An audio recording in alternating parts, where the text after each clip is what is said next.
Gracias, Sergio. Humberto, ¿qué tal? Muy buenas tardes. ¿Cómo estás? Liliana. Es grato compartir contigo esta tarde académica en uno de los temas más importantes, creo yo, que siempre nos convoca en audiencias y ahora por esta plataforma virtual. El agradecimiento al grupo de estudio Sistema Penal de Huacho, el agradecimiento especial a Jordi Rosales y a Sergio Aranda por la invitación y la presentación. Y bueno, mi exposición va a ser muy puntual, centrada, y lo que pretendo un tanto es, desde luego, la temática de la prisión preventiva es una de las más amplias en la jurisprudencia nacional. De hecho, de las 22 o 23 casaciones que existen por la Corte Suprema sobre este tema, el desarrollo en verdad sería interminable en una charla tan corta. De hecho, nos convocaría, creo yo, todo un curso o un semestre para poder abordarlo en general. Así que vamos a centrarnos muy puntualmente en un tanto en lo que constituye el primer presupuesto, que yo creo que siempre resulta ser uno de los más atractivos, no solamente porque uno empieza una audiencia debatiéndolo, sino porque tiene matices que de por sí deben de ser desarrollados en general. Entonces, un tanto voy a tener en consideración, vamos a ver referencias al Tribunal Constitucional y sobre todo a la Corte Suprema, como les vengo mencionando, ¿no? Este primer tema, que está referido como el primer presupuesto de la prisión preventiva al fumus delicti comissi, lo vamos a ver en el artículo 268.a del Código Procesal Penal, cuando se refiere a los suficientes, infundados y graves elementos de convicción para estimar razonablemente la comisión de un delito que vincula al imputado como autor o partícipe del mismo. Y desde ya, un tanto voy adelantando, este punto o este primer presupuesto, a mi parecer, tiene que ver con algunos otros aspectos, no solamente con el tema de los elementos de convicción en sí que nos van a determinar un tema de los niveles de sospecha o los grados de conocimiento, que desde luego ahora ya estamos hablando de sospecha fuerte o vehemente, según el Acuerdo Plenario 1/2019, sino creo que tiene dos puntos previos que ingresan incluso al análisis y al debate. Y ojo, aquí quiero marcar el siguiente aspecto, no solamente exigido para el juez, quien al final del debate o de la audiencia va a tener que ser el que impone la medida o desestima la medida de prisión preventiva, sino también para el fiscal, porque si uno revisa el 122.5 del Código Procesal Penal, es una exigencia del representante del Ministerio Público que en sus disposiciones y requerimientos tiene que estar debidamente sustentados. Entonces, si abordamos este primer presupuesto, vamos a tener tres escenarios que tenemos que tener en consideración. El primero es que debemos o este requerimiento para el cumplimiento del primer presupuesto tiene que reflejar el cumplimiento de una imputación necesaria, vale decir, cuando hablamos desde el plano semántico, imputar significa atribuir la realización de una conducta, sea en este caso comisiva u omisiva, a determinada persona. En este caso, para quien se ha formalizado la investigación preparatoria. Imputar, en otras palabras, en sentido lato, significa, digamos, es dar sentido o significado al comportamiento realizado por determinada persona. Pero hay un segundo componente que no debe escapar tampoco la mirada, y es que esta imputación o esta conducta comisiva u omisiva que se le está atribuyendo a una persona tiene que subsumirse dentro del tipo penal, vale decir, tiene que ser típica. Y el tercero tiene que ver con un tema ya del grado de conocimiento, los elementos de convicción, sospecha fuerte, obviamente, según el lenguaje de la Corte Suprema hoy en día. Digo esto ¿por qué? Porque si no hay lo primero, no podemos entrar a lo segundo, y si no hay lo segundo, de lejos, más o menos haríamos ingresar al tercero. Los dos primeros, y ahí quiero ser muy clara, no estamos hablando ya en una especie de desnaturalizar la audiencia de prisión preventiva, porque desde luego ustedes me dirán, pero si es que hay una audiencia de tutela para poder hablar de imputación necesario, no. Hay excepciones de improcedencia de acción para poder hablar de los temas de tipicidad o atipicidad. Sí, perfecto, existen, desde luego. No lo voy a negar, el Código Procesal Penal lo permite. Sin embargo, si es que vamos a imponer o se está requiriendo y vamos a defender en este caso la viabilidad o no de una medida tan grave, en este caso como es la prisión preventiva, obviamente que tenemos que discutir estos dos elementos. Y de hecho, ya adelantando a este margen de debate, sí, desde luego, no solamente soy partícipe de que tiene que debatirse y tiene que analizarse, sino que conlleva desde luego a la resolución misma en motivación. Entonces, cuando hablamos de imputación necesaria, desde luego estamos hablando de esta garantía que implica informar o comunicar o que el imputado tenga conocimiento de que el hecho descrito, en este caso de modo suficiente, por el órgano requiriente, vamos a hablar acá del fiscal al momento de presentar el requerimiento o del juez al momento de imponer, la medida se adecua o no a lo estipulado al tipo penal objeto de incriminación y le resulta atribuible en calidad sea de autor, sea de partícipe o el grado que se le está imputando, fundado en determinados elementos de convicción, obviamente que lo respalden así. Y si nosotros revisamos la jurisprudencia del Tribunal Constitucional, una muy puntual, como es la 3987-2010, el habeas corpus, el tribunal ha señalado de manera clara que el derecho a ser informado de la imputación tiene 3 elementos configuradores a saber. Primero, la existencia, lo que estábamos hablando, de un hecho concreto y específico o la apariencia verosímil del mismo. Véase la sentencia 8125-2005 habeas corpus, el famoso caso Jeffrey Ingler, a propósito del caso General Electric, que, bueno, bien, sobre el artículo 77 del viejo código, pero un tanto tenía esta misma estructura. Segundo lugar, la calificación jurídica. Y en tercero, la existencia o evidencia de medios de convicción. Entonces, ya el tribunal ha fijado estos 3 puntos. Lo que yo les estoy diciendo no es nuevo, viene de la jurisprudencia atrás. De hecho, si nosotros revisamos el artículo 139.15 o inciso 15 de la Constitución, habla de esto y dice el principio de toda persona, que toda persona debe ser informada inmediatamente y por escrito de las causas o razones de su detención. Obviamente, vamos a tener en consideración, estamos hablando que recién a partir del momento, desde la formalización, pero resulta que la formalización más o menos va al mismo momento o en paralelo, o digo, máximo un par de días con el requerimiento de prisión preventiva. Si nosotros revisamos, antes incluso de las casaciones, la jurisprudencia de la Corte Suprema, nos vamos a encontrar con el recurso de nulidad 956-2011 Ucayali, que se estableció en este recurso de nulidad, incluso lo estableció la Corte Suprema a manera de criterio vinculante, estableció 2 factores importantes a saber sobre este primer elemento que estamos hablando. Dijo que para que una resolución judicial sea válida, no es suficiente la simple enunciación de los supuestos de hechos contenidos en las normas penales, que estos deben de tener un correlato fáctico, concreto, debidamente diferenciado y limitado respecto de cada uno de los individuos encausados. ¿A qué se refiere? A que la imputación tiene que ser individualizada en el hecho, en la conducta que se le está imputando y en los elementos de convicción, porque ahí hay un primer error que lo hemos visto muchas veces, que los requerimientos de prisión preventiva suelen presentarse de manera genérica, vaga, cuando no abstracta, y eso desde luego está causando indefensión. Segundo lugar, ¿qué dijo la Corte Suprema en este recurso de nulidad, en esta ejecutoria? Estableció además que la consecuencia de la afectación al principio de imputación necesaria es la declaración de nulidad del acto procesal. Y en el caso de autos, dijo ahí la Corte Suprema, no se había evidenciado puntualmente la labor de imputación necesaria y eficiente al tratarse de la formulación genérica de cargos sin precisiones, ni mucho menos una adecuada subsunción de las conductas incriminadas, lo que podría implicar, obviamente, la declaración de nulidad. Entonces, visto esto, ¿cuáles han sido las posiciones o las líneas que se han presentado a nivel de la Corte Suprema, ya con el nuevo Código Procesal, sobre esta temática a propósito del primer presupuesto de la prisión preventiva? Y les digo que han habido posiciones a favor y en contra, de ver si es que se puede discutir o no dentro de este primer punto estos 2 aspectos previos que les mencionaba, porque el tercero más o menos es una temática distinta, pero puede hablar imputación necesaria y atipicidad. La Corte Suprema ha dicho en algunas casaciones que sí, en algunas otras casaciones que no. Vayamos primero por las que niegan esta posibilidad. Revisamos la casación 626-2013 Moquegua, donde en este caso la Corte Suprema estableció que no era posible debatir aspectos tanto de tipicidad e imputación necesaria en una audiencia de prisión preventiva. De hecho, dijo tanto.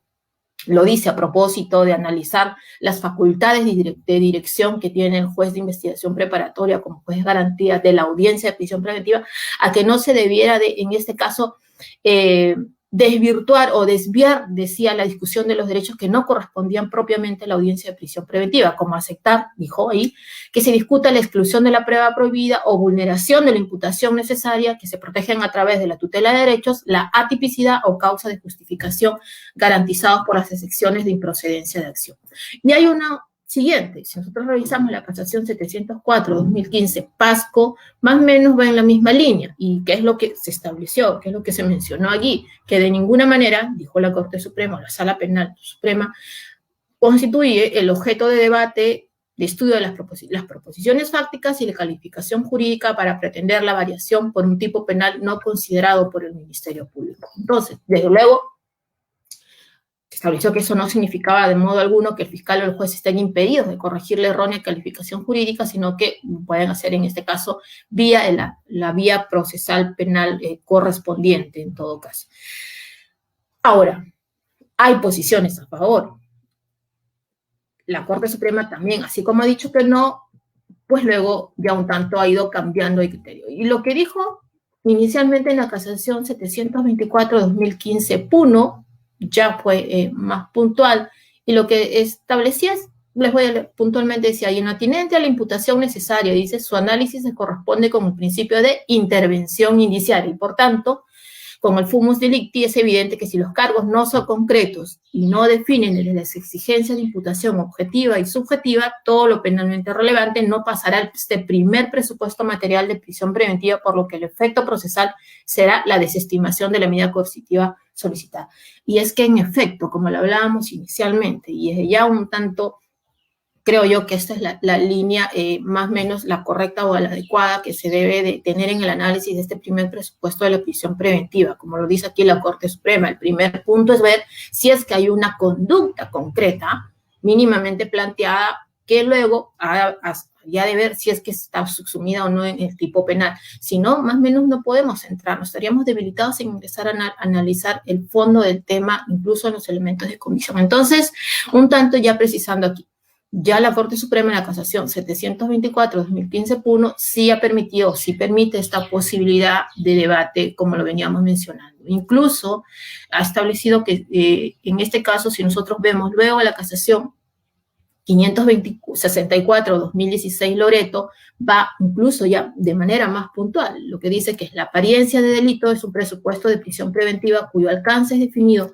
no solamente desde una perspectiva sustantiva, esto es que el hecho imputado esté regulado en la normatividad penal y que sea subsumible en ella según criterios objetivos y subjetivos, sino también procesal, la existencia de fundados y graves elementos de convicción que permitan sostener la alta probabilidad de su comisión. En esa medida, dijo la Corte Suprema, la evaluación del hecho debe realizarse conforme a los criterios propios de la teoría de la imputación objetiva y subjetiva, en cuanto al análisis de la probable realización del injusto penal. Entonces, vean ustedes, hay de los dos pronunciamientos, creo yo, y un tanto ya esto se ha concretizado en el acuerdo plenario 1-2019, incluso respecto a la prisión preventiva, que sí es indudable que el juicio de imputación ingrese al análisis de los elementos, en este caso del tipo penal imputado, a ver, no solamente eso, sino que haya, como les mencionaba, una base fáctica mínima que pueda haber. Eso cuanto a lo primero. El segundo tramo, ya un tanto haber visto el tema de imputación necesaria, el tratamiento que le ha dado la Corte Suprema al Tribunal Constitucional, el tema de si es necesario o no discutir la tipicidad de la conducta imputada, los criterios que ha tenido la Corte Suprema, sino en este segundo bloque ya el tema de los grados de conocimiento. Ya un tanto aquí también la cuestión ha ido variando. Si nosotros revisamos la sentencia plenaria casatoria 1-2017, hablaban de la exigencia de una sospecha grave.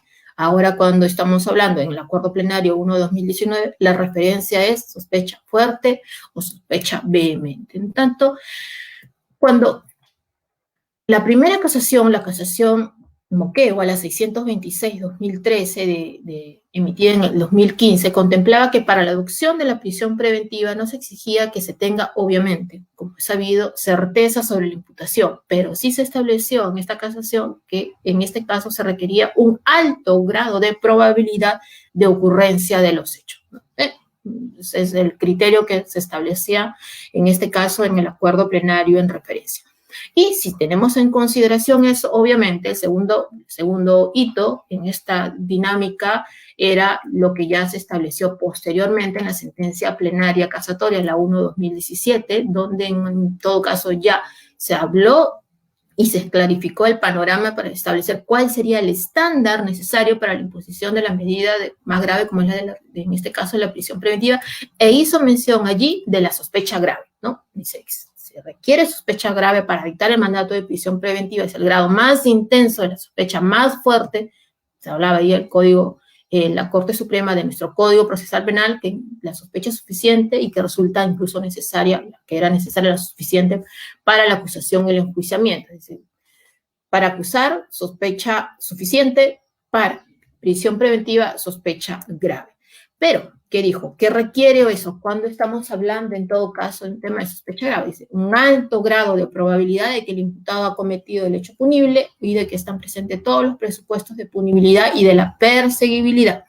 Y ahora, dijo, el término de sospecha grave debe ser interpretado en un modo cuantitativo, es decir, denotando un alto grado de intensidad mayor que lo precedente, o sea, la sospecha suficiente que se requiere para la acusación, que permita sostener desde un principio, aunque provisionalmente, que la persona inculpada es responsable del delito. Recuerden que la sospecha es suficiente, en tanto habla de un grado de probabilidad, y en el caso de la sospecha fuerte, obviamente, de un alto grado de probabilidad, en el caso de la sospecha grave, como lo decía en la casación, en la sentencia plenar casatoria 1/2017. Y ya en el acuerdo plenario 1/2019, pues ahora, que es la actual, hace referencia a la sospecha fuerte o vehemente, la más intensa, la sospecha suficiente. Recuerden, la acusación solo sospecha suficiente. Pero entonces, ahora, ¿qué se requiere para poder verificar que estamos ante un tema de sospecha fuerte?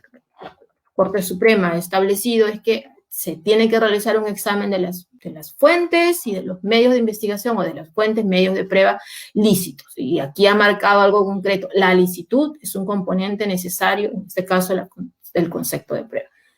Por demás, que acopiados todos estos en la causa, principalmente por el fiscal, aunque también es de examinar, obviamente, como corresponde, los que presenta el imputado o su defensa. Y esto ya un tanto como una exigencia de cara a lo que le corresponde al juez.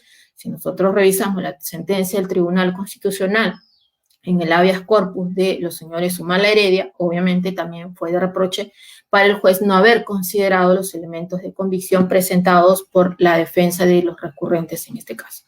Luego, dice la Corte Suprema, tras ese análisis corresponde concluir desde una inferencia razonable que el imputado es fundadamente sospechoso.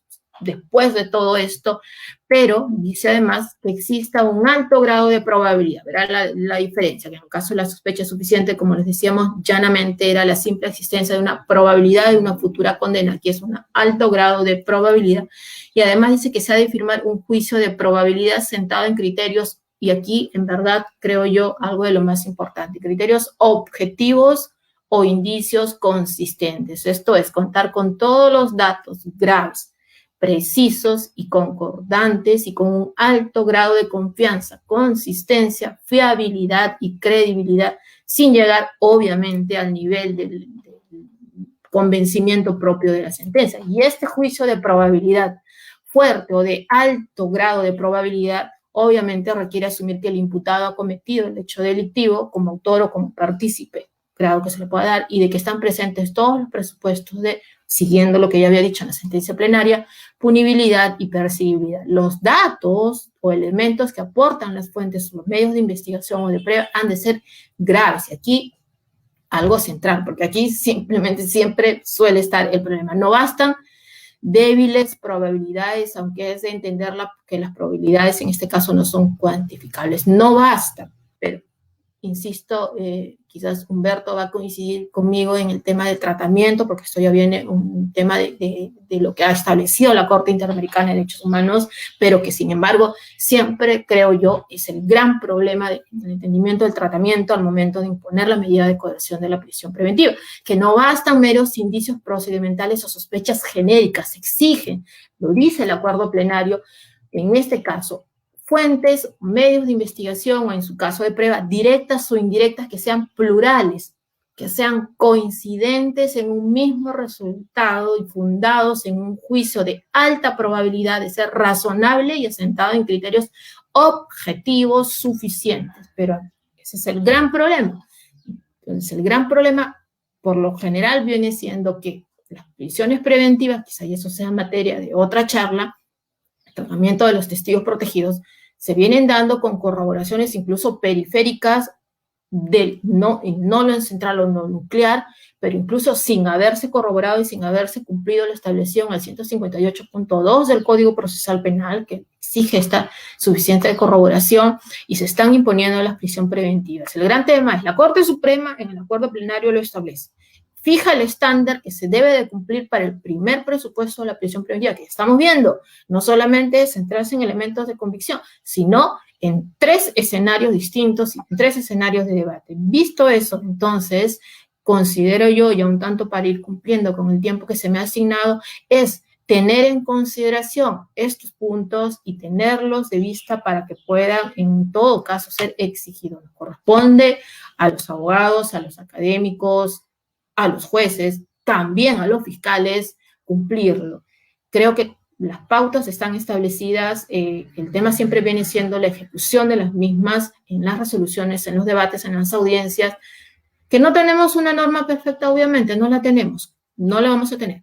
Lo importante es hacer de esto algo de lo más puntual, de lo más garantista, que se respeten siempre, en este caso, y seguir lo que establece la Constitución. La Constitución es la doble garantía, seguridad, pero también velar por la libertad de las personas, tener en consideración ambos puntos. Entonces, yo cierro mi participación en este aspecto, he tratado de resumir en el tiempo que se me ha concedido y quedo luego ya a la exposición para ver las preguntas que puedan existir.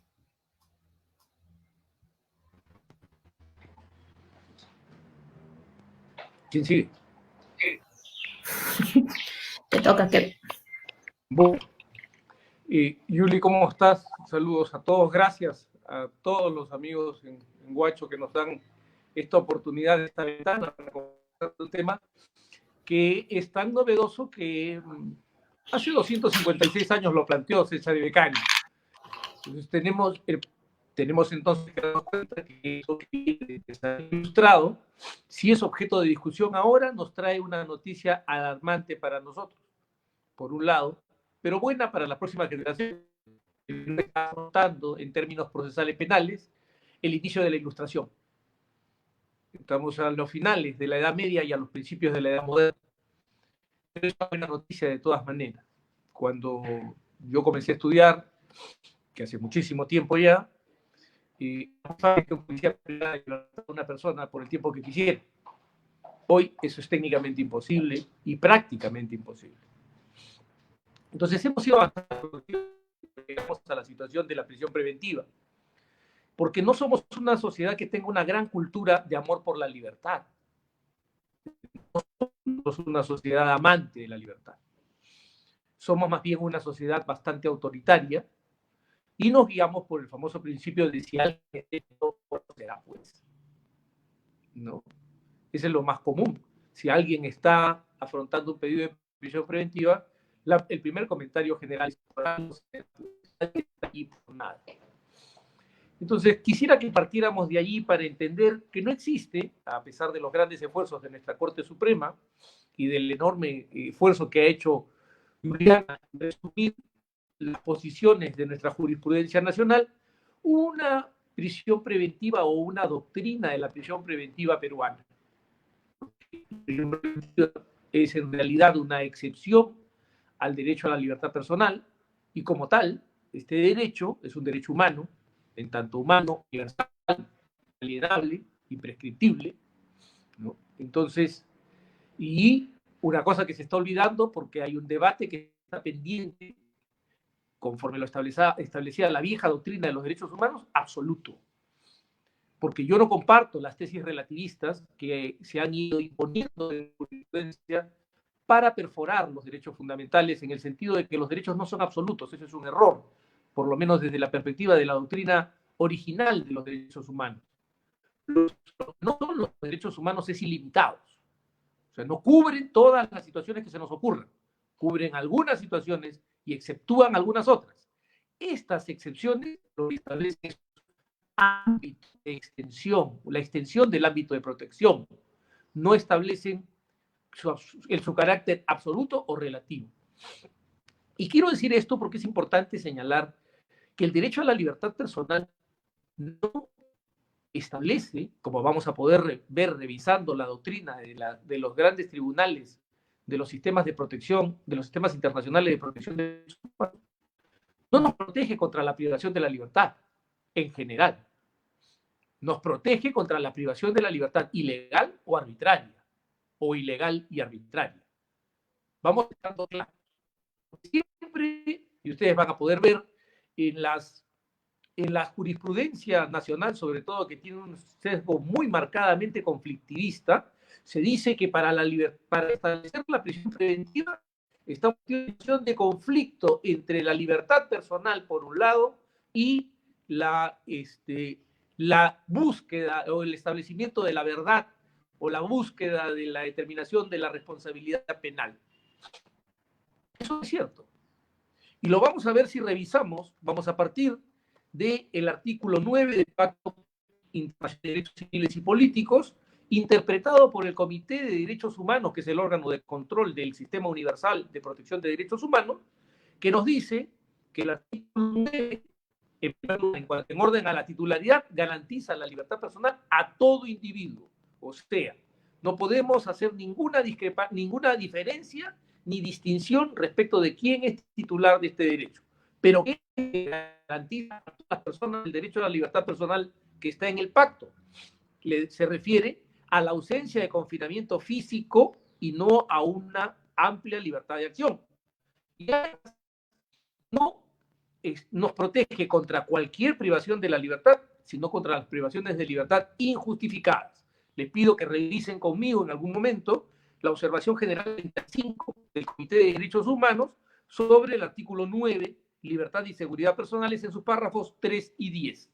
Eso nos va a poder permitir establecer el ámbito de protección del derecho a la libertad personal.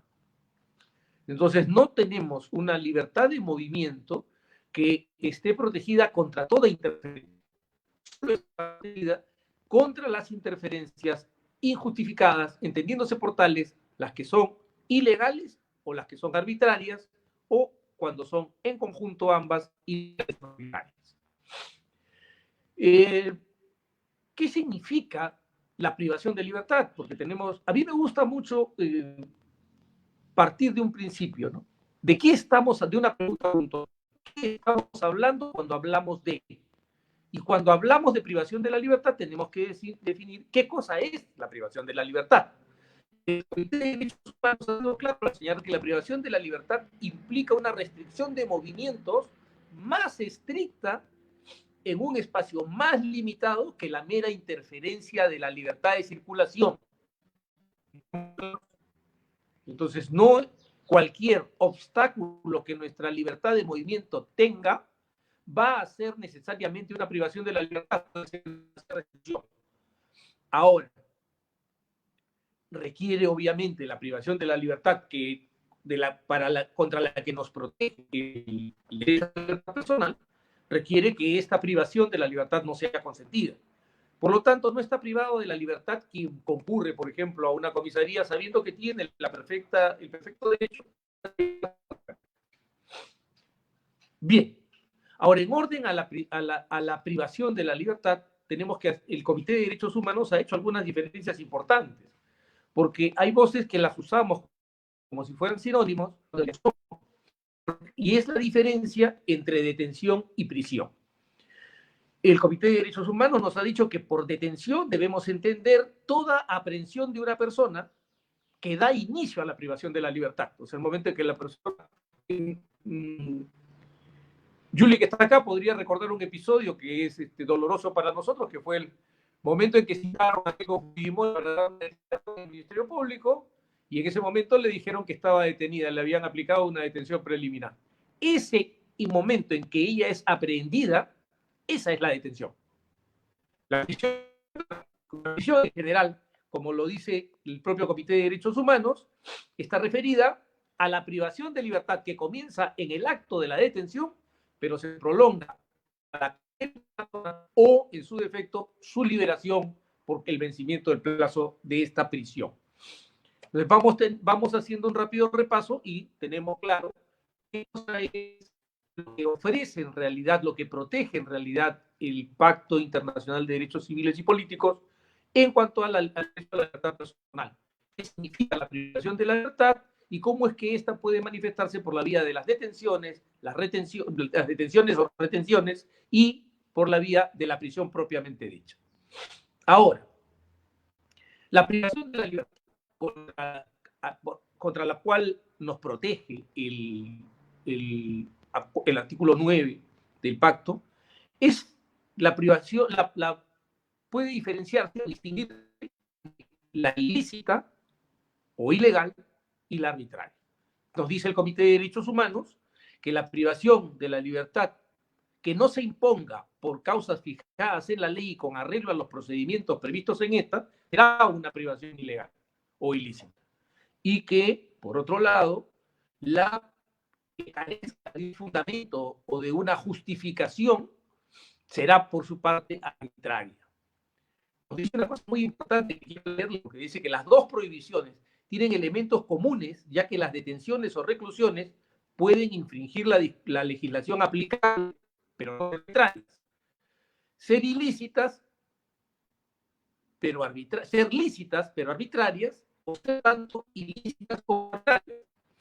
Entonces, si tenemos en cuenta las diferencias que hemos hecho, ilícita será si la privación de la libertad no se sustenta en una causa prevista en la ley.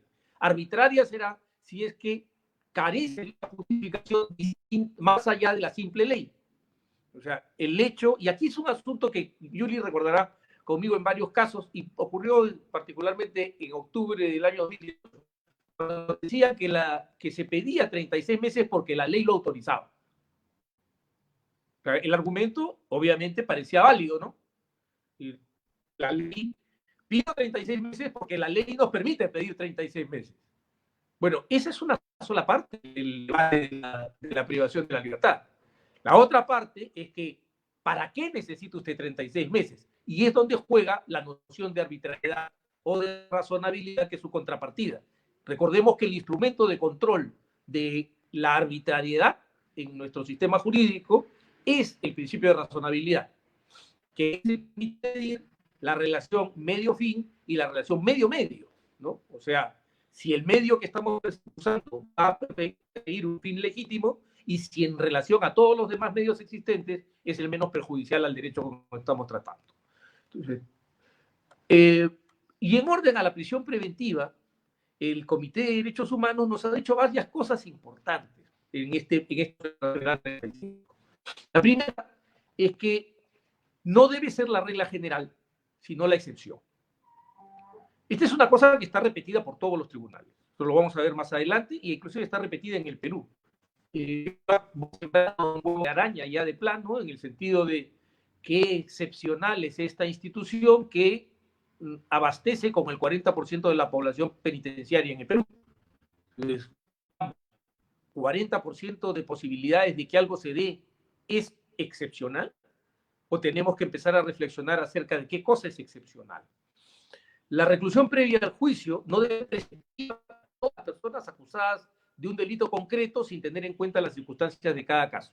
¿Qué nos está diciendo el Comité de Derechos Humanos? Que la aplicación de la prisión preventiva es casuística, no puede ser general. Y para esto tal vez deberíamos recordar aquella disposición de la ley de leyes antiterroristas que mandaban que el juez de instrucción, al momento de abrir la instrucción, valga la redundancia, tenía que imponer el mandato de detención inmediatamente o automáticamente. No puede producirse en un sistema jurídico bajo los estándares internacionales. Por otro lado, también el Comité de Derechos Humanos advierte que la ley debe especificar los factores pertinentes y no debe incluir criterios vagos o excesivamente amplios. Por ejemplo, no puede o no debe ordenarse por un periodo en función de la pena que podría corresponder al delito en cuestión, sino por una determinación de necesidad. Volvemos a hablar hace un rato. O sea, la prisión preventiva no se pone en relación, no guarda una relación directa con la pena probable. Su relación directa está trabada con las necesidades del proceso, el evitar la fuga o el evitar la obstrucción de la investigación. Los tribunales deberán examinar si las alternativas a la reclusión previa al juicio, como las fianzas, los brazaletes electrónicos u otras medidas, harían que la reclusión fuera innecesaria en el caso concreto. Nos lleva de plano al juicio de necesidad que ustedes ven siempre y se va a repetir en casi toda resolución que ustedes vean, porque casi siempre en el Perú se aplica un juicio de proporcionalidad bastante abstracto, o sea, es idónea porque persigue la finalidad de establecer la verdad, de llevar adelante la investigación y de sancionar el delito si se hubiera producido. Eso es una petición de principio. Obviamente, desde ese control abstracto, cualquier medida sería absolutamente válida porque persigue un fin legítimo. Pero la cuestión es que ese análisis tiene que hacerse en función de una situación de hecho, porque las medidas excepcionales, las medidas de restricción de la libertad, tienen que medirse en relación a un derecho. Por eso es que ustedes han visto que en este caso, la exposición parte del derecho fundamental a la libertad personal, no parte de la prisión preventiva como institución, sino de analizar como una excepción a la libertad personal. Entonces, igual, como excepción que es, requiere un juicio acerca de si concurre una situación de hecho que amerite el dictado de la medida restrictiva. Ahí es que se hace un juicio realmente concreto de idoneidad de la prisión preventiva. En segundo lugar, como lo plantea el Comité de Derechos Humanos, que sea puntual en su desarrollo. Es decir, el juez tiene que analizar por qué las medidas alternativas, una por una, son incapaces de alcanzar la finalidad constitucionalmente legítima o convencionalmente legítima que sustente el pedido de prisión preventiva. Si esto no se da, obviamente estamos ante una decisión injustificada. Y una vez que se haya hecho, y aquí viene el tema, otro de los temas importantes que caracteriza la prisión preventiva, una vez que se haya establecido la necesidad de la prisión y que se haya dispuesto, los órganos estatales están obligados a revisar periódicamente la decisión para establecer si sigue siendo razonable y necesaria a la luz de las posibles alternativas. Es decir, aquí juega un elemento que es el paso del tiempo. El tiempo que en la doctrina de uno de los juzgados de investigación preparatoria nacional, específicamente en el caso de ha llamado la atención poderosamente porque ha contradicho no solo la doctrina de la Corte Suprema, sino también la doctrina de los tribunales internacionales. Para los tribunales internacionales y para la Corte Suprema de Justicia de la República, que ha recogido el pensamiento de los tribunales internacionales, el paso del tiempo juega a favor del procesado. En el caso de Figari, nos hemos dado con la sorpresa de que el paso del tiempo perjudica la posición del procesado y agrava los peligros. Esto es absolutamente contrario, este argumento es absolutamente contrario a que puedo señalarles que establece la observación general 35 del Comité de Derechos Humanos en sus párrafos 11 y 12. Entonces podemos resumir, como lo ha hecho el propio Comité de Derechos Humanos en el caso Cosme Ignacio Marino de Monte contra Argentina, la publicación de 2012, que la reclusión previa al juicio no debe ser práctica general, sino es la excepción. Debe ser legal, que la ley debe especificar los factores pertinentes sin incluir criterios vagos o excesivamente amplios como los de seguridad pública.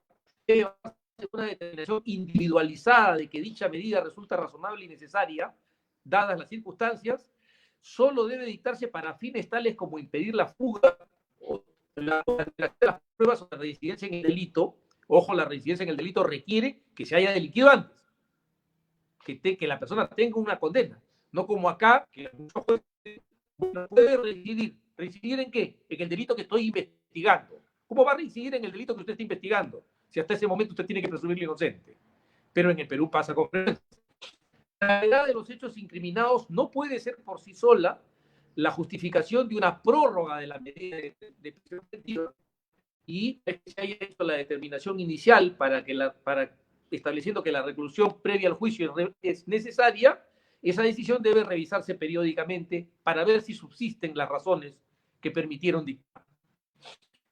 Vamos a pasar rápidamente por el sistema europeo de derechos humanos, que reconoce en el artículo 5 el derecho a la libertad personal, y coincidiendo con el Comité de Derechos Humanos, nos dice el Tribunal Europeo de Derechos Humanos que la libertad personal está reconocida a todas las personas, que les corresponde, se aplica a todos por igual. Lo dice el artículo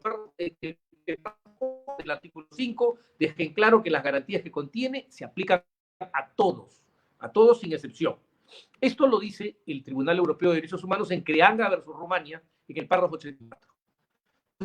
Que el artículo 5 de la Convención consagra un derecho fundamental a la protección del individuo contra interferencias arbitrarias del Estado en su derecho a la libertad. Y que al proclamar el derecho a la libertad, lo que se contempla es la libertad física de la persona. Es decir, asegurar que nadie sea privado de esa libertad de manera arbitraria.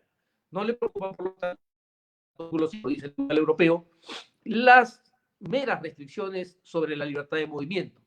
Mantiene entonces o coincide con la doctrina del Comité de Derechos Humanos. Nos dice acerca de la privación de la libertad, para determinar que se ha producido, el punto de partida debe ser la situación concreta de la persona y la cuenta debe ser tomada de una amplia gama de criterios, como son el tipo, la duración, los efectos y la forma en que se implanta la medida en cuestión. Esto fue establecido en el caso Engel y otros, en una sentencia de 1976, y ha sido repetido recientemente por el Tribunal Europeo en el caso Guzzardi versus Italia. Nos dice también que la diferencia entre privación y restricción de la libertad, y ojo, esto es muy importante tenerlo presente, porque muchas veces parece creerse que la restricción y la privación de la libertad, siendo categorías distintas, obedecen a naturalezas distintas. El Tribunal Europeo ha sido muy claro en señalar que privación de la libertad y la libertad son situaciones que solamente muestran una diferencia de grado, no una diferencia en su naturaleza o sustancia. Es decir, todo acto que o limite, restrinja la libertad personal son por su propia naturaleza exactamente lo mismo, diferenciándose si se trata de una restricción, de una mera restricción, o si se trata de una privación de la libertad propiamente dicha. El tribunal dice una cosa importante, y es que a veces se puede distinguir entre la restricción y la privación de la libertad. Pero nos dice algo que ojalá nuestros tribunales puedan tener presente, y es que el tribunal puede hacer la selección sobre la cual depende la aplicabilidad o inaplicabilidad del derecho a la libertad personal. Tiene que establecerse qué cosa es lo que se está afrontando, si una restricción o una privación de la libertad. En cuanto a la prisión preventiva, nos ha dicho el Tribunal de Derechos Humanos en Ídalo versus Rusia. Me gusta mucho esta sentencia. Mucha gente cita nuestro acuerdo plenario 1/2019, cita cita Stockmüller, cita estos casos que se dieron contra Austria, ¿no? Pero en Ídalo versus Rusia ha ido un poco actualizando su doctrina. Y nos ha dicho que, por ejemplo, para determinar la duración en espera del juicio, el periodo debe tener en cuenta que comienza el día en que el acusado es detenido y termina el día en que el cargo se determina, o la misma doctrina del Comité de Derechos Humanos del que hemos hablado. En cuanto a distingue a la reclusión lícita de la arbitraria y de la arbitraria, nos señala, igual que en el caso Creanga contra Rumania, nos señala la diferencia, estableciendo que cuando la legalidad de la detención esté seguido procedimientos prescritos por la ley, el convenio se refiere esencialmente a la legislación nacional y establece la obligación de ajustarse a las normas sustantivas y procesales, y por otro lado, que el cumplimiento de la legislación nacional no es suficiente, porque requiere además que se acorde con el propósito de proteger al individuo de la arbitrariedad, ¿no? Nos dicen Creanga versus Rumanía que es un principio fundamental que ninguna detención que sea arbitraria es compatible con el convenio. En cuanto a la prisión, nos dice que la sospecha O sea, fíjense cómo lo establece en Ídalos versus Rusia, ¿no?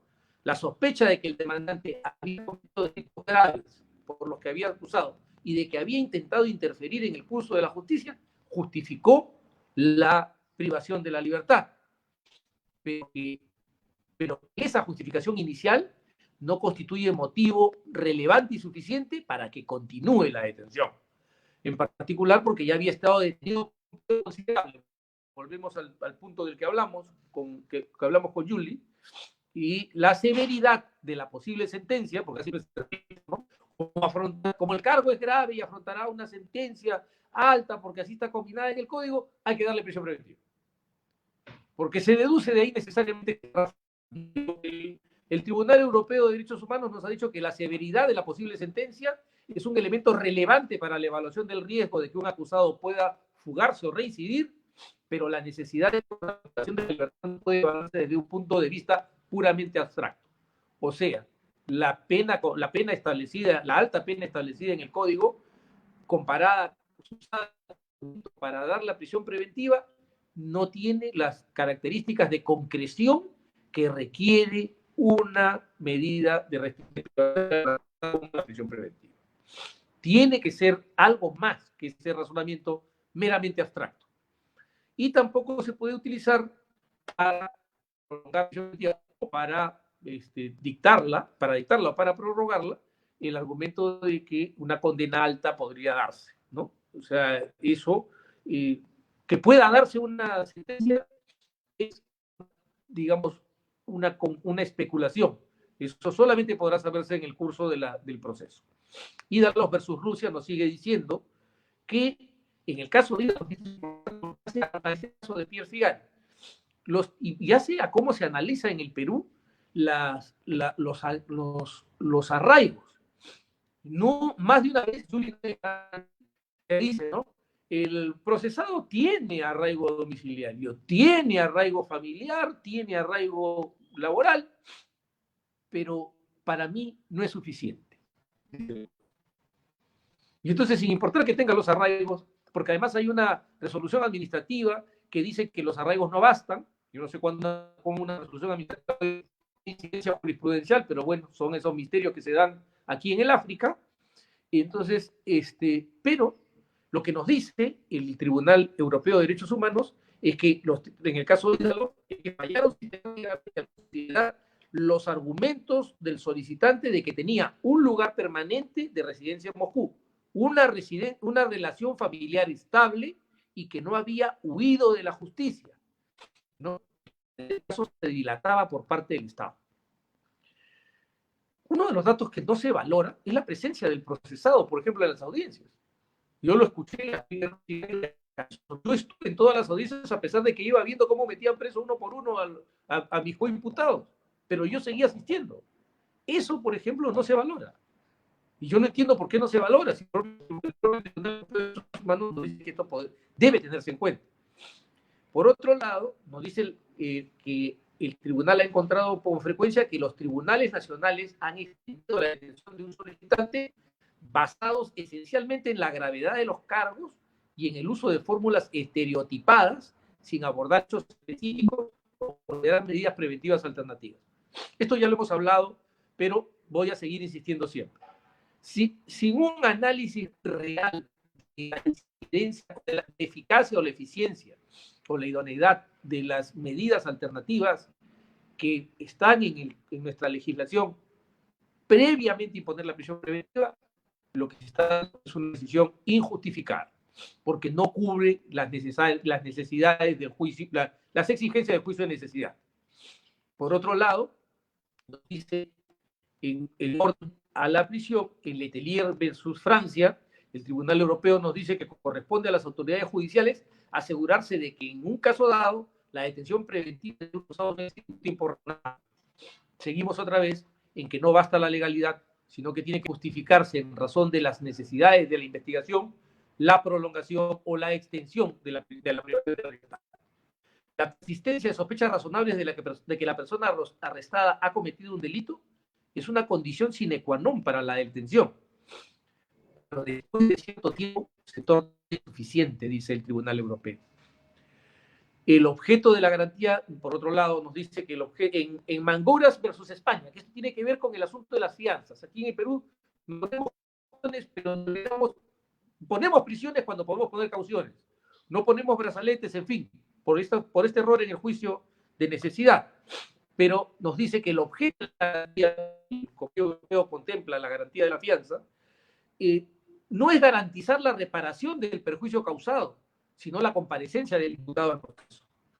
Su importe debe apreciarse principalmente con relación al interesado, a sus vínculos con los llamados a servir de garantes y a la confianza que cabe tener en que eso lo va a declarar y lo obligará a comparecer. Por otro lado, nos dice que la caución o la caución la llamamos nosotros la fianza, puede exigirse si no tanto persistan razones que justifican la detención del interesado. O sea, si desaparecen estas razones que daban pie o fundamento a un riesgo de la libertad y se había reemplazado esto por una fianza, al desaparecer estos factores, tiene que desaparecer la fianza necesariamente. Por otro lado, siempre que el peligro de fuga puede evitarse por la fianza u otra garantía, el acusado debe ser puesto en libertad, ¿no? Sabiendo que debe tenerse en cuenta que el riesgo de fuga es más reducido. Las autoridades deben prestar la debida consideración tanto al fijar el importe de la fianza como al decidir si el mantenimiento de una persona acusada en detención es indispensable. Fíjense, ahí va introduciendo el Tribunal Europeo de Derechos Humanos algo que está empezando a correr con fuerza en el ámbito de la discusión sobre la prisión preventiva. Y es la indispensabilidad de la decisión de privar de la libertad a una persona. Ya va adquiriendo, por la vía del razonamiento de la excepcionalidad de la prisión preventiva, la exigencia de una indispensabilidad para su dictado. Tenemos ya el sistema interamericano de protección de derechos humanos y lo que quiero anotar es que nuestra Corte Interamericana ha señalado un contenido de más amplio que el que hemos visto reconocido por el Comité de Derechos Humanos y por el Tribunal Europeo de Derechos Humanos. Nos dice esta Corte en el caso IV versus Bolivia del año 2016, la Corte Interamericana nos dice que ha interpretado en forma amplia el artículo 7 de la Convención al señalar que este incluye un concepto de libertad en un sentido extenso como la capacidad de hacer y no hacer todo lo que esté lícitamente permitido. En otras palabras, constituye el derecho de toda persona a realizar con regla su vida individual y social conforme a sus propias opciones y convicciones. La libertad definida así es un derecho humano básico propio de los atributos de la persona que se proyecta en toda la Convención Americana. Es muy importante, no para el tema solo de la prisión preventiva, sino para el ámbito de la protección del habeas corpus, porque si conforme a nuestra disposición final cuarta, las disposiciones constitucionales de derechos se interpretan de acuerdo a los instrumentos internacionales de los que somos suscriptores y parte, y están en vigencia, obviamente esta interpretación de la Corte Interamericana de Derechos Humanos señala algo más amplio como libertad personal y por lo tanto expande el ámbito de protección del habeas corpus. O sea, no estamos entonces ante un habeas ya que protege exclusivamente la libertad física, sino que puede proteger muchísimas cosas más. La Corte Interamericana recoge las diferencias nos habla sobre la legalidad de la prisión preventiva y la arbitrariedad, recoge estas diferencias que hemos anotado en el Comité de Derechos, en la doctrina del Comité de Derechos Humanos y del Tribunal Europeo. Tenemos además que nos hace la diferenciación. En el caso Barrios versus Venezuela ha hecho la diferenciación entre detención y prisión, señalando que una detención por un periodo breve o una demora constituye una privación a la libertad de la persona y por lo tanto toda limitación a la misma debe ajustarse estrictamente a lo que la Convención Americana y la legislación interna establezcan en efecto, siempre y cuando que la legislación sea compatible con la Convención, lo deja claramente advertido. Entonces, por otro lado, nos ha señalado en el caso que son arbitrarias las decisiones que adopten los órganos internos que puedan afectar derechos humanos, tal como el derecho a la libertad personal, que no se encuentren debidamente fundamentadas. Por lo tanto, nuestro sistema de protección interamericano nos recoge la vertiente, aún con un derecho de libertad personal más amplio que los otros sistemas, con un ámbito de protección más extendido o más extenso, reconoce estas diferencias que hemos señalado ya al analizar la doctrina de los tribunales anteriores. Vamos hacia el tema de la prisión preventiva y podemos conocer en la jurisprudencia algo que ha condensado la Comisión Interamericana en su informe sobre el uso de la prisión preventiva. Es decir, en la doctrina de la Corte Interamericana de Derechos Humanos están la excepcionalidad, la legalidad, la necesidad, la proporcionalidad, la probabilidad de la medida, así como su revisión periódica. Ahora, a la luz de todo lo que hemos repasado como estándares internacionales, que insisto, resultan importantes porque no existe, quiero que quede claro para todos, un derecho a la libertad personal peruano, ni existe, por lo tanto, una prisión preventiva peruana. Tiene que entender que la aplicación en el Perú de la libertad personal, del derecho a la libertad personal, y el empleo de la prisión preventiva tienen que sujetarse a los estándares internacionales.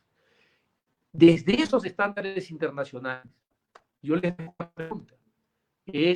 ¿Podríamos decir todos que en el Perú la prisión preventiva es excepcional, legal, proporcional y razonable? Creo que cada uno de ustedes en sus casos, o revisando la jurisprudencia de la Corte peruana, podrán responder la pregunta. Lo que sí quiero, antes de terminar, es saludar el esfuerzo que hizo la Corte Suprema de Justicia de la República al dictar el acuerdo plenario 1/19. Puede que tenga fallas, puede que tenga defectos, pero es largamente superior a cosas que se habían producido en la jurisprudencia y que las maneja con tanta destreza. Y le pido que le pregunten sobre esto cuando le toque el momento de responder preguntas. Muchas gracias. Muy bien, doctores. No sé si me pueden escuchar. Sí, perfectamente. Sí. Bien, doctores, en primer lugar, bueno, agradecerle a cada uno su participación por este primer bloque que estamos aperturando el día de hoy en este primer conversatorio internacional de abogados penalistas. Nos llegaron algunos comentarios, aparte de los saludos que les hacen llegar a cada uno de ustedes. Nos preguntaban sobre qué otras medidas alternativas a la prisión preventiva y con base a sus mismos presupuestos podrían aplicarse para evitar el uso desmedido de esta medida. Y otra pregunta más que nos hacía por ahí, bueno, es un comentario tal vez un poco más a manera de reflexión, ¿no? Sobre el uso desmedido de esta medida de coerción debido a la gran cantidad de presos que hoy se encuentran cumpliendo esta medida en las cárceles, provocando así el hacinamiento que hoy en día enfrenta el sistema penitenciario como una problemática frente al COVID-19. Les dejo el espacio a ustedes dos, doctores, para que puedan comentar sobre estas dos interrogantes, cuestiones.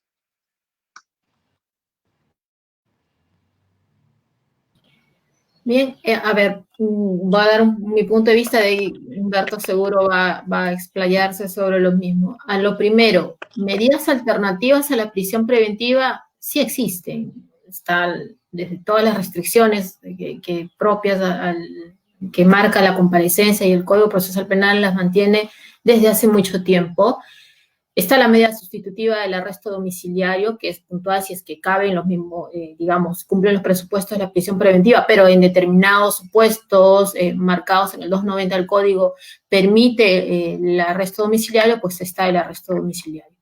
Yo creo que ahí tiene que ver un tema, antes de pasar a la segunda pregunta, que tiene que ver mucho también, no solamente con el tema de los presupuestos materiales, sino con algo que ha presentado Humberto de manera muy puntual y que en verdad personalmente no me voy a cansar de repetirlo, que más allá del cumplimiento de los presupuestos materiales, el principio de proporcionalidad en sus 3 juicios, en verdad, yo creo que gravita bastante al momento de imponer o no una medida de prisión preventiva, y es ahí donde incluso puede el juez recurrir, si hace un correcto análisis de este test de proporcionalidad, a poder imponer una medida alternativa a la prisión preventiva. Pero lo que muchas veces vemos en las resoluciones judiciales es que se limitan a una conceptualización de cada uno de los 3 criterios de necesidad, idoneidad y proporcionalidad propiamente dichas, pero no ingresan en sí a hacer el análisis de cada uno de estos al caso concreto. Yo creo que ahí es el punto.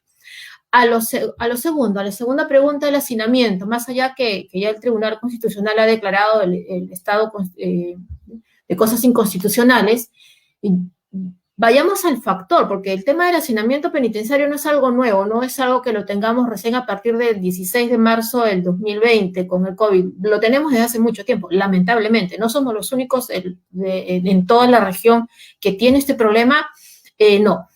Lamentablemente tampoco. Nuestros márgenes de hacinamiento son altos, han sido reprochados en muchas de las visitas que ha tenido los comisionados, en este caso, para cada uno de nuestros establecimientos penitenciarios. Hay pronunciamientos de la Defensoría del Pueblo, de muchas entidades gubernamentales, pero ¿a qué debe esto? Desde mi concepción personal, ya lo hemos conversado anteriormente, yo creo que responde a muchos factores, pero en esencia a 3 puntualmente. Yo creo que aquí hay una labor tanto que ha fomentado esto, que es un tema que tiene que ver con el factor legislativo, no solamente del Parlamento, sino también del Ejecutivo, porque tiene también por facultades delegadas la posibilidad de legislar, es que se ha llevado, y ya lo he mencionado, a la creación de nuevos tipos penales, a la agravación de los nuevos tipos penales, a la creación de nuevas agravantes, y obviamente si tienes más tipos penales, si tienes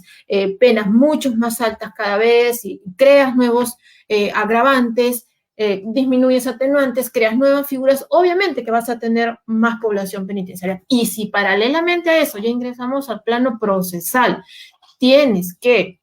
existen los criterios de prisión preventiva, invocas más prisiones, o sea, se ejecutan más prisiones preventivas y en paralelo reduce los beneficios penitenciarios, los haces mucho más drásticos, obviamente fomentas más ingresos a los penales y a los que están en los penales se les hace más difícil poder salir de ahí. ¿Qué genera eso? El hacinamiento penitenciario, sin lugar a dudas, entre muchos otros factores. Entonces, yo creo que sí.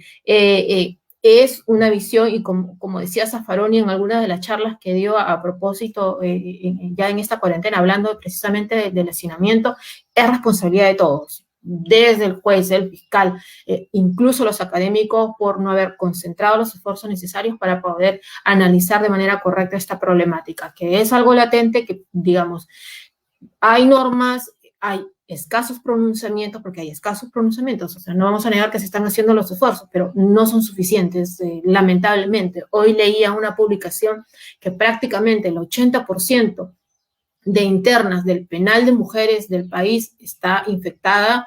De ser cierta esa información, en verdad, sería lamentable. Yo creo que es una situación que cada vez se está empeorando más, y si no se toman las medidas urgentes, puede llevar a consecuencias fatales. Así que, bueno, para estos 2 puntos que son materia de la primera pregunta.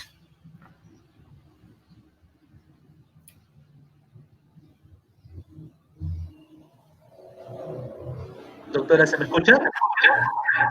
Sí. Sí, doctora. A ver, mientras esperamos un rato que se vuelva a conectar también el doctor Abanto, al parecer se ha salido por error. Teníamos una segunda interrogante, doctora, que nos hacen llegar acá del público, respecto al más reciente, acuerdo plenario, el 1/2019, que se dio el año pasado.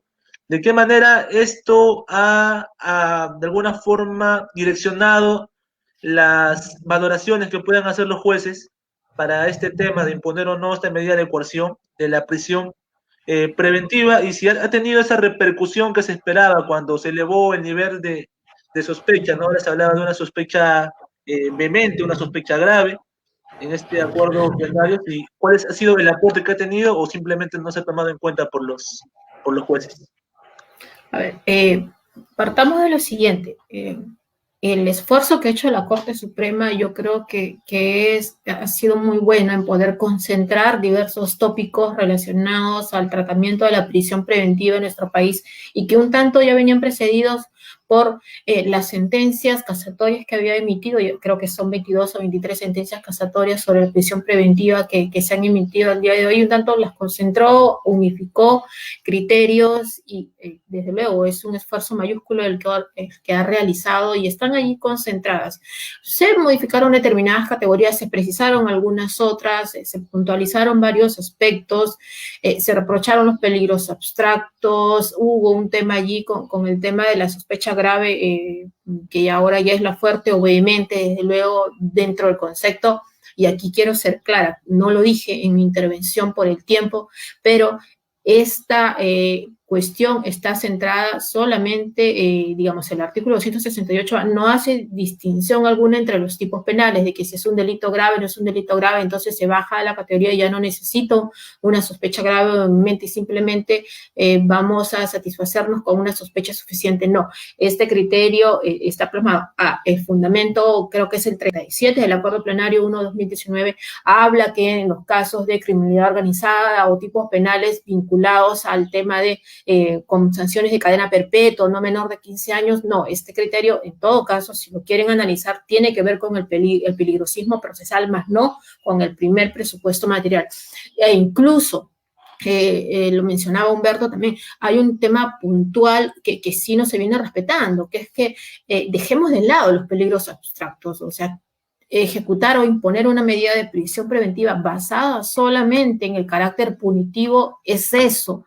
Está desnaturalizando la medida de prisión preventiva como una medida de coerción que tiene una finalidad de asegurar el desarrollo y la ejecución del proceso. No tiene una finalidad punitiva. Si vamos a concentrar que se dicten resoluciones de prisión preventiva solamente por la gravedad de la pena o por el tipo penal, porque lamentablemente, como decía, las penas han aumentado en ese sentido, pues dejemos de lado los debates. ¿Para qué está yendo el debate si es que bajo ese criterio de solamente imponer prisión preventiva porque el tipo penal es grave, entonces, en verdad, ¿para qué va a valer un debate en audiencia? No tendría sentido. Y el otro punto es que hay que tener en cuenta en sí que se debe entender por criminalidad organizada o organización criminal conforme al mismo estándar o el estándar exigido por la Corte Suprema y la doctrina en general.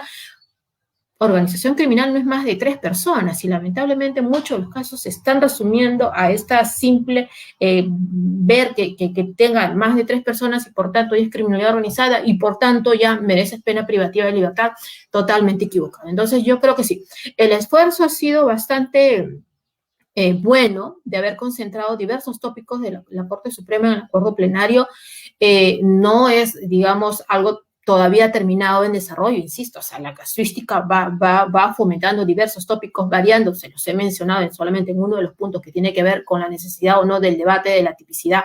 Ya hay pronunciamientos que han ido evolucionando, han ido cambiando, y lo propio va a suceder quizás en un par de años donde estemos ante un nuevo acuerdo plenario abarcando nuevos tópicos o desarrollando en una reevaluación de los que ahora estamos viendo. El tema está en la ejecución y el respeto de estos tópicos desarrollados en el acuerdo plenario en los jueces de primera o de segunda instancia. Yo creo que ahí está el tema. Y el gran problema es que se siguen centrando en el tema de un peligro abstracto en todas sus dimensiones, que el peligro procesal, por más que es uno de los elementos centrales para imponer la prisión preventiva, se sigue, en todo caso, a pesar del reconocimiento de los arraigos, sentando en meras inferencias o conjeturas, y desde luego, lo más grave, olvidando y haciendo caso omiso al principio de proporcionalidad, obviamente nos va a llevar a imposiciones masivas de prisión preventiva. Yo me perdí un poco porque me caí del ómnibus, pero... pero ya llegaste de nuevo. Si me actualizan. No. Tú vas a responder todas las preguntas que vienen, Humberto. La primera era, a ver, escuché hace poco el tema, creo que si nos remitimos a lo que hemos podido revisar de la doctrina del Tribunal Europeo de Derechos Humanos, que ha sido recogida también por la Corte Interamericana, la gravedad de las imputaciones tiene una importancia, pero desde una perspectiva abstracta, ¿okay? No puede sustentar por sí misma la prisión preventiva. En eso tenemos que ser permanentemente celosos en la disputa. Del mismo modo que se pudo lograr, por ejemplo, que el cómputo o el cálculo de la pena probable se personalizara. No sé si ustedes recuerdan, pero originalmente la prisión preventiva se ponía porque el delito podía tener 20 años. Entonces, pues podía tener 20 años, como podía tener 20 años, ya se acabó. Con eso era suficiente. Y se suponía que los 20 jugaban para el procesado, sin haber analizado siquiera las probabilidades que podían darse en la aplicación de la pena entre los mínimos y los máximos. Ese avance se ha logrado, ¿no? Ahora tenemos que llegar a un siguiente paso, y es que cobre cada vez menor peso digamos, la pena, como le gusta decir a los penalistas, la pena combinada, ¿no? Ahí tenemos que todavía pendiente un largo trabajo. Preguntaban sobre las medidas alternativas. Las medidas alternativas están todas en el código y van desde la comparecencia con restricciones hasta la detención domiciliaria. Subrayando que en el Perú, no sé por qué, el legislador escogió la fórmula digamos, limitada o restrictiva de la detención domiciliaria, restringiéndola exclusivamente o limitándola exclusivamente a los valetudinarios. Ahí hay un tema que revisar, porque en un país como el nuestro, que no cumple, por ejemplo, con la obligación de separar a condenados de procesados, el ingreso de una persona a un penal, por ejemplo, de máxima seguridad, es aterrador. Es simplemente aterrador. O sea, una persona que no tiene antecedentes de criminalidad violenta, de pronto es colocada en el centro de un penal de máxima seguridad porque se le imputó un delito grave, como ocurre con frecuencia, pero si pudo haberlo usted reducido a su casa, pero no puede hacerlo. El juez no puede hacerlo porque la legislación es bastante retardataria, ¿no? Del mismo modo que también señalo que en Perú ya debería estar discutiendo la posibilidad del cumplimiento domiciliario de la pena. Hay personas que podrían fácilmente estar cumpliendo su pena en su domicilio. Y esto ocurre en varios países y no tenemos que ir muy lejos. Basta con cruzar la selva amazónica para encontrarnos que en Brasil existe el cumplimiento domiciliario de la pena. En cuanto a las otras medidas, yo soy un firme partidario del bailout o del bill o de la fianza, ¿no? O sea, creo que ese tema nunca se explora completamente. Pero ojo, la fianza, la detención domiciliaria y las restricciones más intensas solo vienen ante la existencia de peligros procesales concretos que pueden ser neutralizados sin necesidad de recurrir a la prisión preventiva. Y aquí yo sí quisiera llamarles la atención sobre, fíjense, la redacción de nuestro Código Procesal Penal, que conserva la misma visión peligrosamente absolutista del Código de Procedimientos Penales.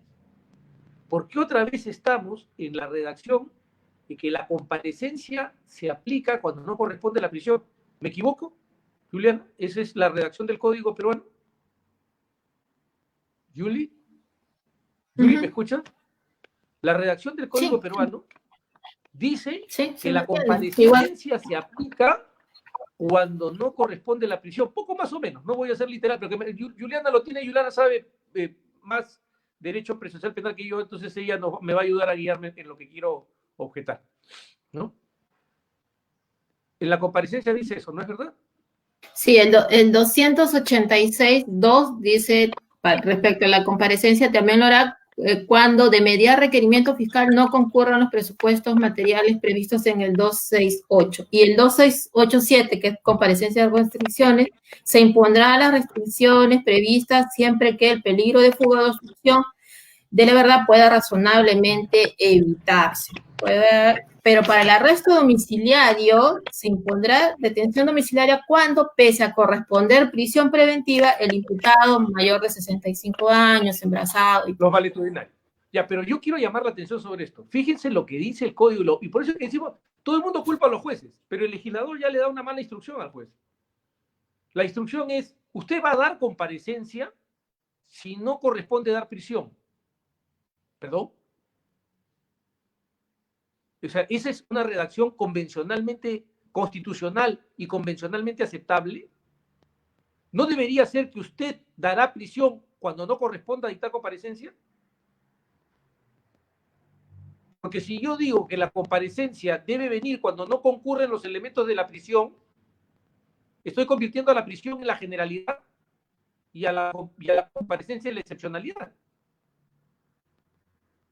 Con lo que estoy invirtiendo completamente la lógica de nuestras obligaciones internacionales, por lo menos si es que no creíamos que la Constitución también dice exactamente lo mismo. Entonces, ahí tenemos un foco de análisis importante. O sea, tenemos que empezar a construir no solamente una jurisprudencia, sino combatir para que haya una legislación que se esté adecuada a los estándares internacionales. O sea, insisto, miren lo peligroso de la redacción. O sea, se va a dar comparecencia cuando no concurran los requisitos de la prisión. Es casi la misma redacción del viejo Código de Procedimientos Penales, que se dará comparecencia cuando no corresponda dar prisión. Entonces, no. Ahí, como está redactado, la excepción es la comparecencia y la regla general es la prisión. Tiene que ser absolutamente al revés. Necesitamos fortalecer, como bien lo ha señalado la Comisión Interamericana de Derechos Humanos en su informe del 2017, el uso de los mecanismos alternativos. Si algo ha revelado la pandemia de COVID-19, y yo me siento contento de haber estado junto con Juliana y con otros abogados entre los primeros en clamar para que se produjeran las excarcelaciones para que no mueran personas al interior de los penales, y aunque lamento que no hayamos tenido un eco más intenso y más fuerte por parte del Estado, si algo ha revelado esta pandemia es que muchas de las prisiones no eran necesarias. ¿Y saben por qué no eran necesarias? Porque fue muy fácil variarlas.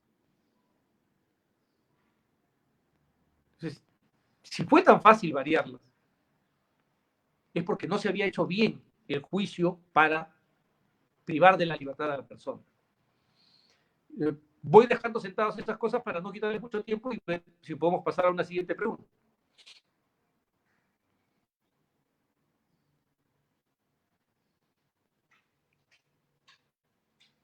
¿Están ahí? Sí, ¿no? A ver, esperemos a ver si hay preguntas. Sí, doctor, ¿me pueden escuchar? Sí, sí, sí. Sí, justo para el doctor Abanto sobre un comentario que hacíamos con la doctora Loza respecto a una pregunta que era sobre el acuerdo plenario que hubo el año pasado, el 1 de 2019, que desarrollaba un poco este tema de cómo pues se elevaba el estándar, ¿no? De sospecha, una sospecha fuerte, grave, vehemente por parte de los elementos de convicción, ¿no? Si esto ha ayudado de alguna manera a la valoración de los magistrados, de los operadores jurídicos, o pues simplemente no ha tenido esos resultados que se esperaban con este acuerdo plenario.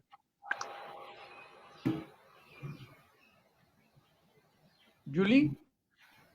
Sí, bueno, no, yo un tanto lo que les decía era que la Corte Suprema ha hecho un esfuerzo loable al haber pensado ahí, digamos, ordenado temáticamente lo que ya venía desarrollando en las casaciones que había emitido hasta ese momento. El problema siempre es pues al nivel de los jueces de primera o segunda instancia, que se sigue relativizando los conceptos o las exigencias que pueden establecerse ya en el ordenamiento procesal penal. O sea, más o menos son pocos los casos en los cuales se ha respetado lo que dice, por ejemplo, el 158.2 del Código Procesal Penal, que exige corroboración de las testimoniales de los aspirantes a colaboradores eficaces y testigos protegidos. Entonces, no, el acuerdo plenario es un gran avance, desde luego, ha ordenado temáticamente muchos aspectos, ha desarrollado muchos otros de manera buena, pero todavía queda mucho por desarrollar aún, ¿no? Bueno, surgen dos problemas acá que yo quisiera diferenciar claramente, acompañando un poco el razonamiento que nos ha hecho Julián. Y es, antes que nada, ya en el acuerdo plenario 1-2017, Juliana me corregirá, sobre criminalidad organizada, ya el doctor San Martín había logrado ingresar el concepto de los estándares probatorios. Estos estándares probatorios se han con algunas modificaciones, trasladado al 1/2019. ¿No? Y ese es un primer punto que quiero subrayar. Los estándares probatorios son ajenos a nuestra cultura jurídica y por eso es que todavía no están teniendo el impacto o el efecto que deben tener. El uso de estándares probatorios es una práctica común en el sistema norteamericano. Porque en Estados Unidos, por ejemplo, para que usted pueda ser detenido y sometido a un cacheo, a una investigación, a un cacheo, a una revisión muy superficial, el policía o la autoridad que tiene el poder de perseguir el delito tiene que tener reasonable suspicion, tiene que tener una sospecha razonable. ¿Ok? Para que le allanen la casa, o lo detengan, tiene que haber probable cause, tiene que haber causa probable. Esos estándares han sido desarrollados durante años, modelados paulatinamente por la Suprema Corte de los Estados Unidos, a tal punto que ya quedaron absolutamente claras. Pero siempre la Corte ha tendido a crear estándares probatorios y estándares sustantivos. Por ejemplo, cuando se analiza el debido proceso sustantivo, el tribunal, la Corte Suprema Americana tiene dos tipos de estándares. Tiene el estándar de escrutinio estricto, cuando está de por medio de la libertad personal, o el estándar de base razonable cuando no está de por medio de la libertad personal en este análisis de debido proceso sustantivo.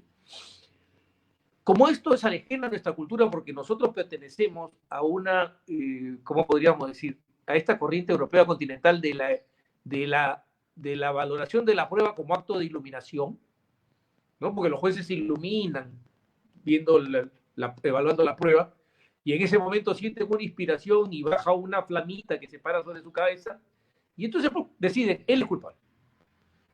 Esta cosa monstruosa que existía y que todavía existe en la mente de los jueces, del criterio de conciencia, ¿no? O sea, bueno, las pruebas no lo indican, pero para mí es culpable, así que una vez lo condenamos o le damos prisión, ¿no? La novedad de este instrumento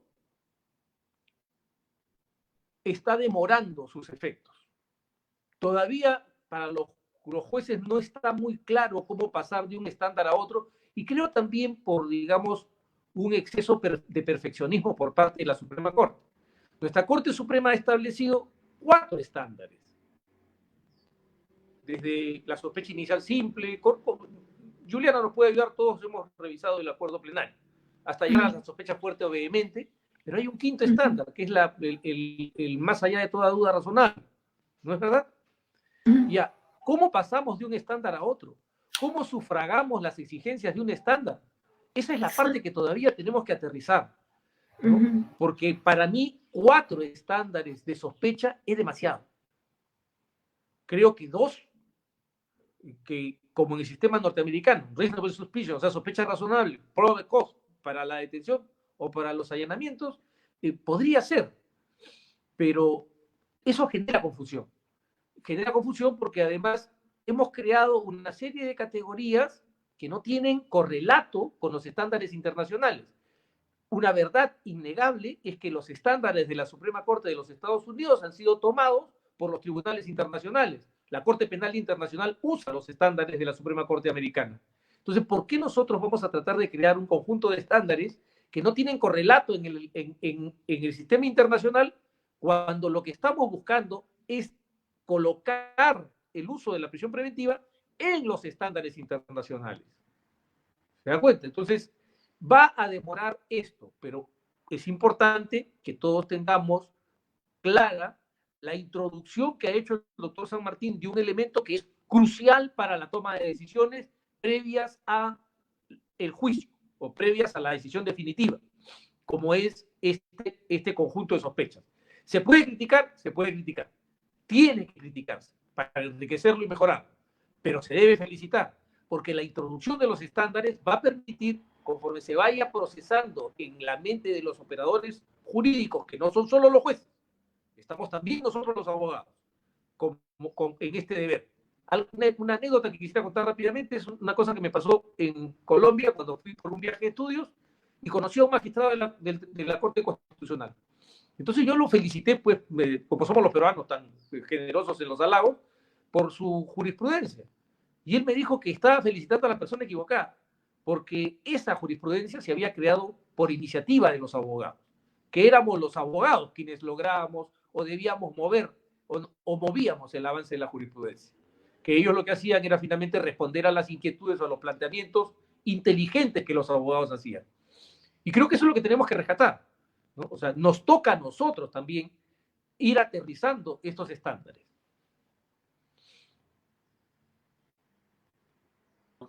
Perfecto, doctores. Perfecto. Excelentes disertaciones, la de ambos. Excelentes reflexiones. Una última pregunta, doctores, disculpando de repente las molestias tal vez por el gran tiempo que nos han dedicado esta tarde. Nos pregunta Freddy Matius, nos dice, en la etapa de investigación preliminar, ¿es exigible la corroboración de los hechos imputados?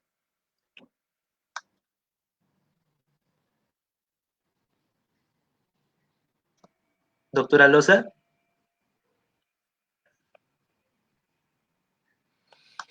Y las declaraciones de quién. Hay que tener en cuenta allí la exigencia del 158.2 está prevista para la imposición de medidas cautelares, ¿no? Tienes que corroborar. Obvio, si es que estás en una investigación preliminar, que es por lo que pregunta Freddy, obvio, ¿no? A ver, vayamos. Estás dentro de un proceso de un aspirante a colaborador eficaz, entiende que está dentro de un proceso interno reservado de corroboración de las afirmaciones que está dando. La tesis del fiscal o la teoría del caso del fiscal dentro de la investigación preliminar es eso. O sea, recién está, digamos, investigando, pesquisando para dar luego desembocar si es que se formaliza o no formaliza la investigación preparatoria.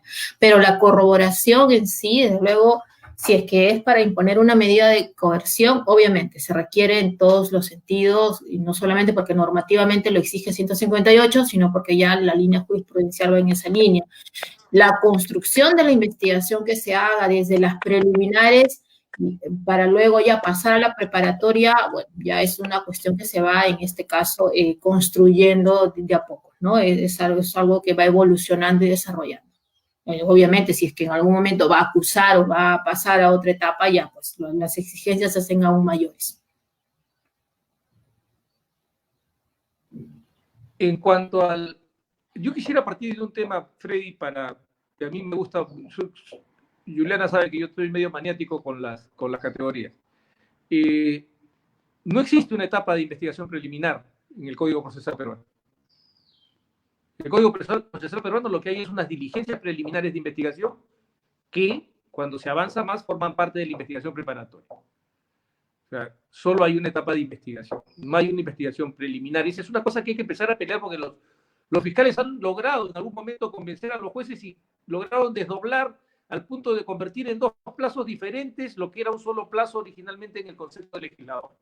Y los jueces cayeron en el juego. Y terminamos teniendo la posibilidad de procesos de investigación que son más largos que todo un juicio.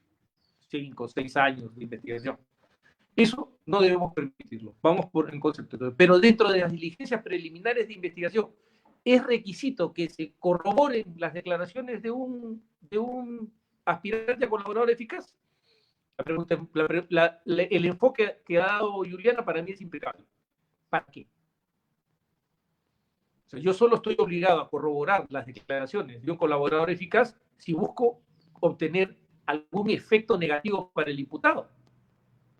Y sea que esto se dé en las diligencias preliminares de investigación, por ejemplo, para un allanamiento. Yo pregunto, ¿basta la simple palabra de un aspirante a colaborador eficaz para que rompan la privacidad de una casa? Siempre hay que tener en cuenta, digamos, una visión sistemática del código. Y yo les hago una pregunta. Supongamos que el imputado confiesa.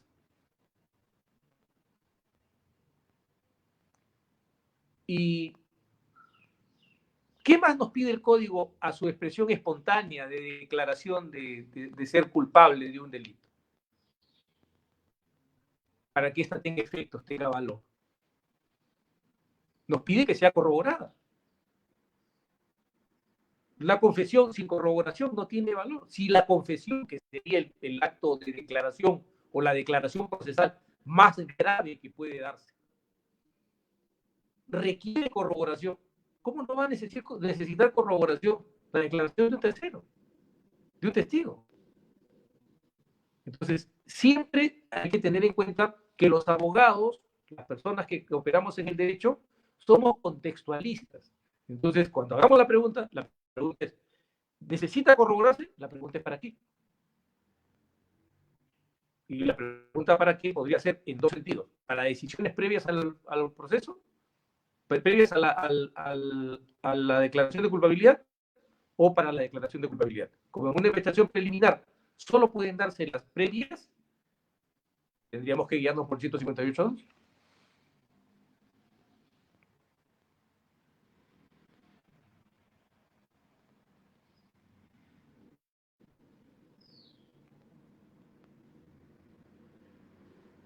¿Me escuchan?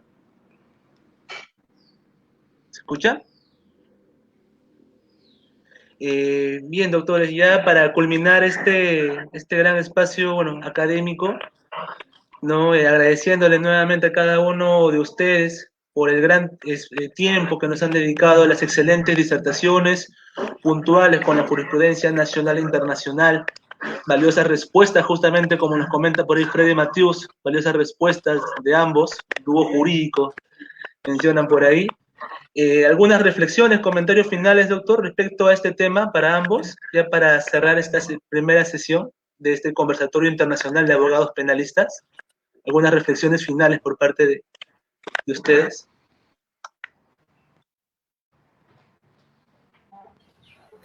Bueno, felicitarlos por el trabajo académico de difusión de temas de relevancia que siempre nos convocan día a día para los abogados penalistas. Creo que siempre, si hay un tema que nunca va a desaparecer en el tratamiento temático de debate académico, procesal, penal, constitucional, lamentablemente es la prisión preventiva. Nos falta mucho todavía por desarrollar allí, pero es algo que siempre los abogados defensores debemos de tener en consideración en nuestro día a día. Si somos litigantes penales, somos académicos, o basta de etiquetas, ¿no? Abogados en general, en verdad que sí, necesitamos profundizar y dar aportes en esta temática tan importante. Así que agradezco al Grupo de Estudios Sistema Penal por la invitación, por haber estado junto a mi gran amigo Humberto Abanto en esta tarde compartiendo parte de lo que día a día estamos litigando, y encantada de una próxima invitación.